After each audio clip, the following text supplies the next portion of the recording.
Assalamualaikum warahmatullahi wabarakatuh. Kami dari kelompok 11 ingin mempresentasikan proyek final Laboratorium Machine Learning. Judul yang kami gunakan adalah klasifikasi gambar menggunakan Convolutional Neural Network. Anggota dari kelompok proyek kami adalah Muhammad Akbar Zikri dan Izzatul Alianisa. Convolutional Neural Network adalah algoritma deep learning yang digunakan untuk memproses inputan data gambar, menentukan kepentingan ke berbagai aspek dalam gambar, dan berfungsi untuk membedakan objek satu dengan objek lainnya. Dataset yang kami gunakan pada proyek ini adalah dataset yang berisikan tentang gambar sepatu, sandal, dan sepatu boot. Nah, jadi pada proyek ini kami akan menggunakan CNN untuk membedakan gambar sepatu, sandal, dan sepatu boot. Jumlah gambar yang kami miliki pada dataset itu ada 15.000 gambar. Nah, jadi pada proyek ini kami melakukan 8 tahapan. Tahapan yang pertama itu ada import library, yang kedua ada load and pre-processing data, yang ketiga ada label encoding, yang keempat ada split data, yang kelima ada model building, yang keenam ada compile and train model, yang ketujuh ada model evaluation, yang kedelapan ada visualization. Nah, tahapan yang pertama itu ada import library. Nah, bisa dilihat library yang kami gunakan pada PPT. Tahapan yang kedua adalah load and pre-processing data. Nah, pada load and pre-processing data, tahapan yang pertama kami lakukan adalah mengatur path ke folder dataset. Selanjutnya kami juga menyiapkan list label. Nah, list pada label list itu ada 3, yaitu boot, sandal, dan shoes. Kami juga menyiapkan 2 list kosong untuk menampung data gambar dan label.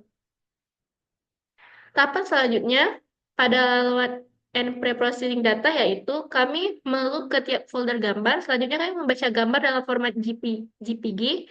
Kami juga meresize gambar ke ukuran 32 kali 32 pixel. Selanjutnya kami juga menyimpan gambar ke list data dan menyimpan label ke dalam label.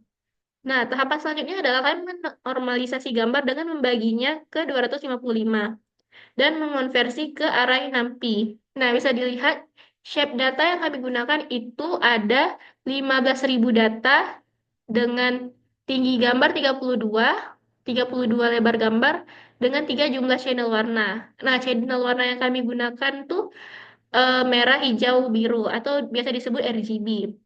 Nah, jumlah label pada project ini adalah 15.000. Nah, selanjutnya ada label encoding. Nah, di label encoding ini kami mengubah kategori menjadi binary. Nah, bisa dilihat sintaks yang kami gunakan pada PPT.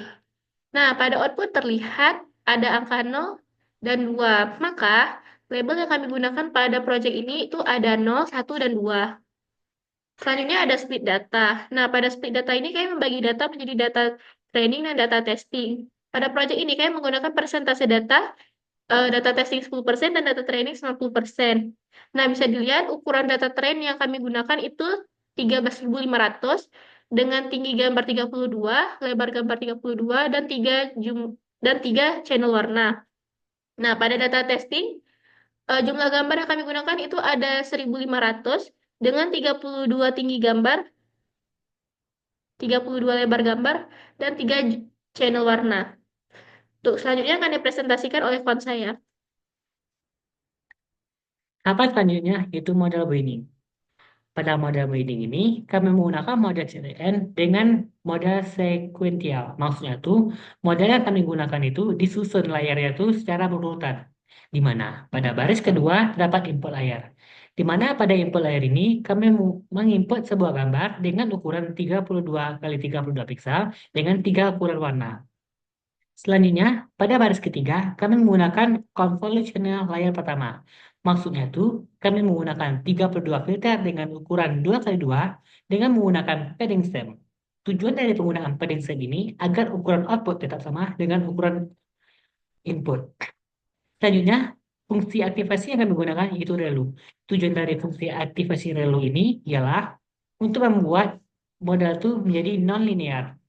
Maksudnya tuh, model dapat mempelajari hubungan layar yang lebih kompleks dari data. Selanjutnya, multiplying layer. Tujuan dari multiplying layer ini ialah untuk mengurangi ukuran dimensi spesial atau lebar dan tinggi dari data tersebut. Tujuannya itu untuk mempertahankan fitur agar lebih penting.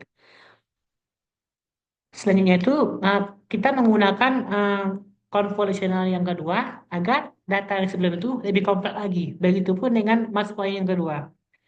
Selanjutnya tuh kami menggunakan drop out sebesar 25%. Tujuan dari drop out ini ialah untuk mencegah overfitting. Maksudnya tuh overfitting seperti yang kita ketahui sehari-hari, overfitting itu adalah tingkat keakuratan data tuh lebih baik dilakukan ketika data training. Sedangkan ketika data diberi data baru, data tersebut tidak akurat atau bisa gagal diprediksi. Maka itu tujuan kita tuh menghilangkan si overfitting ini. Selanjutnya tuh kami menggunakan si flatten. Flatten layer ini bertujuan untuk data yang berbentuk multidimensi. Uh, Data ini akan menjadi satu vektor dimensi, yang mana dapat diproses melalui layer full connection. Selanjutnya tuh kami menggunakan layer density dengan ukuran 512 neuron dengan fungsinya tuh ReLU.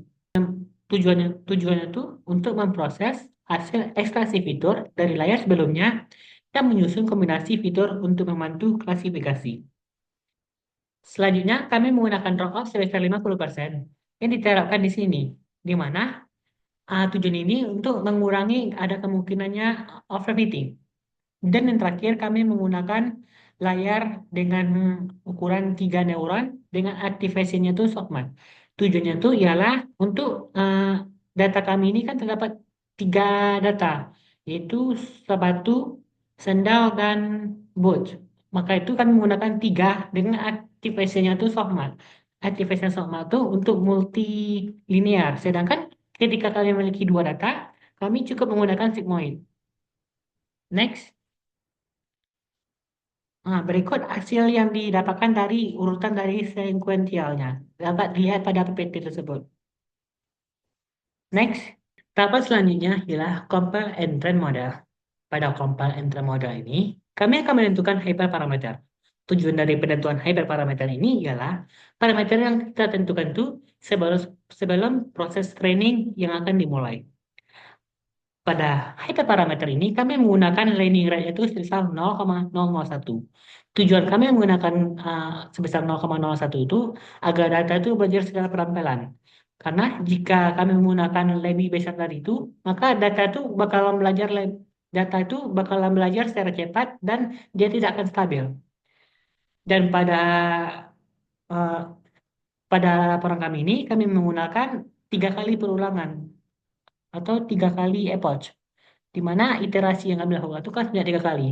Ini tergantung dari seberapa mau kalian membuat iterasinya itu. Kami menggunakan 3 iterasi karena menurut kami 3 sudah cukup. Selanjutnya pada complex accelerator yang telah dibuat, terdapat pada bagian loss spasial kategorikal konsentropi. Maksudnya itu bertujuan untuk data multilinear. Nah, selanjutnya dapat dilihat pada PPT. Terdapat hasil dari training, di mana pada hasil training itu terdapat 3 kali iterasi. Kita dapat melihat nilai akurasi, nilai loss, dan nilai file akurasi. Dari kesimpulan ini, kita dapat menyimpulkan bahwa model ini dapat dibangun, maaf, model ini dibangun dengan performa yang baik, di mana dia dapat mengklasifikasikan gambar CNN ini dengan akurasi yang tinggi dan nilai loss yang rendah. Maksud dari akurasi tinggi dengan loss rendah itu ialah model itu berhasil belajar tanpa mengalami overfitting. Nah, untuk lebih jelasnya kita dapat lihat pada plotnya. Next. Nah, untuk melihat hasil dari training itu kita dapat melihat pada plot atau visualisasinya, di mana perbandingan performa model terhadap data pelatihan tren ACC dan data validasi biru. Dapat dilihat bahwa nilai akurasi mengalami peningkatan yang konsisten pada data pelatihan, sedangkan pada data validasi sempat mengalami kenaikan dan penurunan. Tetapi itu tidak akan mengalami overfitting karena data ini memiliki nilai loss yang rendah dengan akurasi yang tinggi. Next, tahapan selanjutnya yaitu model evaluasi, di mana pada model ini kita dapat melihat nilai persuasion, recall, event score, serta nilai akurasinya. Dan pada gambar kanannya, kalian dapat melihat conversion matrixnya. Karena data kami itu terdapat tiga data tadi, yaitu boot, sendal, dan source, maka model konfusi matiknya itu bakalan keluar 3 kali 3, yaitu 9. Di mana warna kuning itu sampai dengan hijau itu merupakan nilai sebenarnya untuk data tersebut. Nah, pada model ini, secara umum, dia sudah menunjukkan performa yang sangat baik dalam tugas mengklasifikasikan gambar boot, sendal, dan sus. Terutama dengan nilai precision-nya tuh yang lebih dari 89%. Atau nilai precision dan recall-nya tuh sangat tinggi. Meskipun model ini menunjukkan banyak tantangan dalam membedakan sih gambar yang keliru, maksudnya tuh dapat dilihat pada matrik yang berwarna ungu tuh.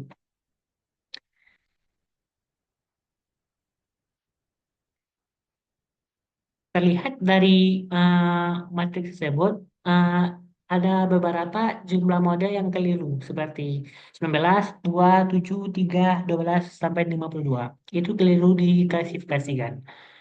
Untuk memperbaiki hal ini, dapat dilakukan penyesuaian arsitektur modal, di mana argumentasi data atau penambahan epos pelatihan. Nah, berikut merupakan hasil dari model yang telah kami gunakan. Dapat diprediksi bahwa gambar sepatu tetap diprediksi sebagai sepatu, gambar bot tetap diprediksi sebagai bot, serta gambar sendal diprediksi sebagai gambar sendal. Dapat disimpulkan bahwa model yang kami gunakan ini dia benar dalam menguji sebuah klasifikasi gambar ini, di mana dia dapat memprediksi ketiga gambar itu secara benar. Sekian presentasi dari kami. Assalamualaikum Assalamualaikum warahmatullahi warahmatullahi wabarakatuh. wabarakatuh. Dadah.